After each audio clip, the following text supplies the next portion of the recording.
some sort of other motive. They've implied that it's kind of racist to say that it's a racist attack. But we have to call it for what it is. I mean, it certainly seems to have been a consciously racist attack against a prominent Muslim. It is not just a random attack. We're against all attacks on anybody. Of course, we stand together against them. Communities should be organised against them. But it's important to note and to call out and to oppose racist violence when we see it, because it's extremely dangerous and obviously shows a dangerous road that we can go down if it's allowed to go unchecked and unchallenged. Because racist violence doesn't just happen out of nowhere. It happens in a context. And the context that we're seeing at the moment is a rising tide of racism, of hatred, of far-right ideology, of attempts to divide ordinary people. That is being done very, very consciously, and the consequence is the 26 arson attacks over the past 5 years that we've seen on centres that either were for housing asylum seekers or were falsely rumoured to be for housing asylum seekers. That's the context in which we saw the Dublin riots, consciously organised at very short notice by far-right elements. That's the context. And if these people have their way, we're going to see more of these incidents. We're going to see minority communities, people of colour, Muslims, LGBTQ people, anyone who doesn't fit into their stereotypical white Irish man will feel intimidated, will feel targeted, and these people will feel a bit emboldened to go after them. So we absolutely have to take a stand to defend the rights of anybody who was attacked against those sort of politics, against that sort of hate, and against this sort of physical violence. And we have to refuse to be intimidated by them, not to allow them to strike fear into people and make people feel I'm not able to stand up against them. So that's why we need to stand together against racism, against hatred, against the lies of the far right. It's why there's hopefully going to be a major march in town starting at 1:30 at Parnell Square on Saturday the 2nd of March. Hopefully there's a leaflet going there. If you can, you should bring a number of friends to that, spread the word for it. We need tens of thousands of people to be on the streets at that, to push the far right back and to push the ideology and the violence that goes with it back.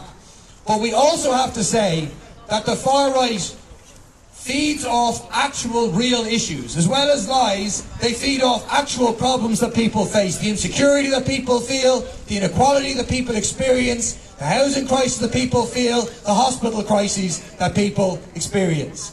But they take those crises and they take the anger of ordinary people and they point it at those who are also victims of those crises, who are also victims of the system that is built around maximising profit for those at the very top.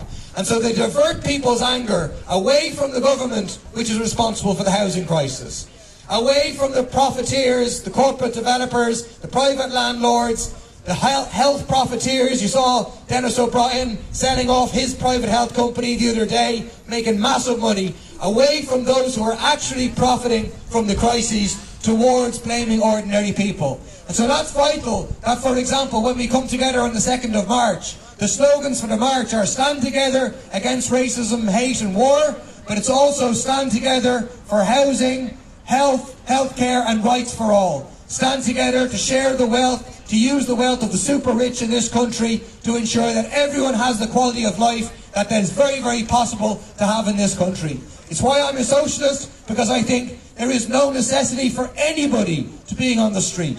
It's not a question of fighting over crumbs of whether it should be Irish rough sleepers or Ukrainian rough sleepers or Syrian rough sleepers. There is no need for anyone to be sleeping on the streets in this country. There's no need for anybody to be waiting for over a year on a hospital waiting list. There's no need for anybody to have to fight for their kids to have access to the kind of education that they need, to have the support that they need. There is the money in the country to achieve all of those things and far, far more than that.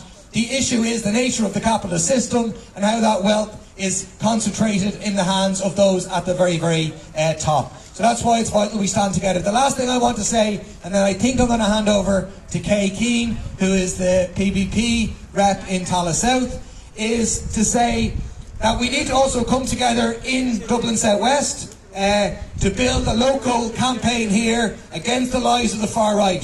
This isn't going to be, unfortunately, the last incident that we will see. We will see centres for asylum seekers being targeted. We've seen that around the corner from me over a year ago. We're likely to see it again.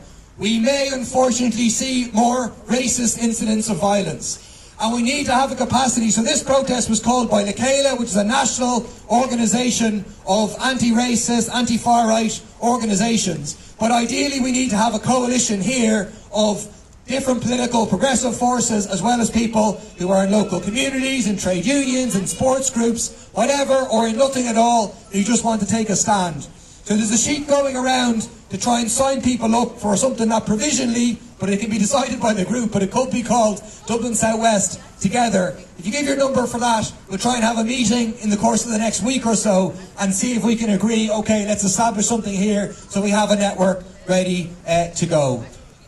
Hear us loud, hear us clear. Refugees are welcome here. Hear us loud, hear us clear. Refugees are welcome here. Hear us loud, hear us clear. Refugees are welcome here. Hear us loud, hear us clear. Refugees are welcome here. Hear us loud, hear us clear. Refugees are welcome here. Black and white. It's an oldie but a goodie. This maybe knows it. Black and white. United fight. Black and white. United fight. Black and white. United fight. Black and white. United fight. Black and white. United fight. Is Kay Keane out there and interested in speaking? Yes. Yeah, as Paul said, I'm Kay Keane. I'm the local people for-profit rep for Tallaght South. Look, I'm not going to repeat everything that was said already, but just the fact that we went out on Saturday and canvassed an area and asked people how they felt about the racist attack that happened, the majority were shocked, absolutely shocked. I've lived in Tallaght since I was 6. Tallaght is not represented by the people that carried out those attacks. I will not stand here and say the majority of the people in Tallaght agree with those attacks. They don't. We need to stand together. We need to organise, whether it's Dublin South West against racism, whether it's Tallaght against racism. We need to stand united. We need to push back against the far right.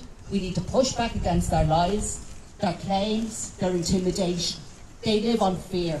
There's 166,000 vacant properties in this country. There's enough houses to house everyone. And houses for all is what we call for, not dependent on what the far right think is a suitable candidate for a house. Houses for all means houses for all. Healthcare for all. As a socialist, that's the system I want to see. I don't want to see division. I don't want to see hatred. And misinformation is causing this. So look, stand together, become united, and whether it's Dublin South West against racism or Tallaght against racism, we need to unite and we need to fight today. Thank you.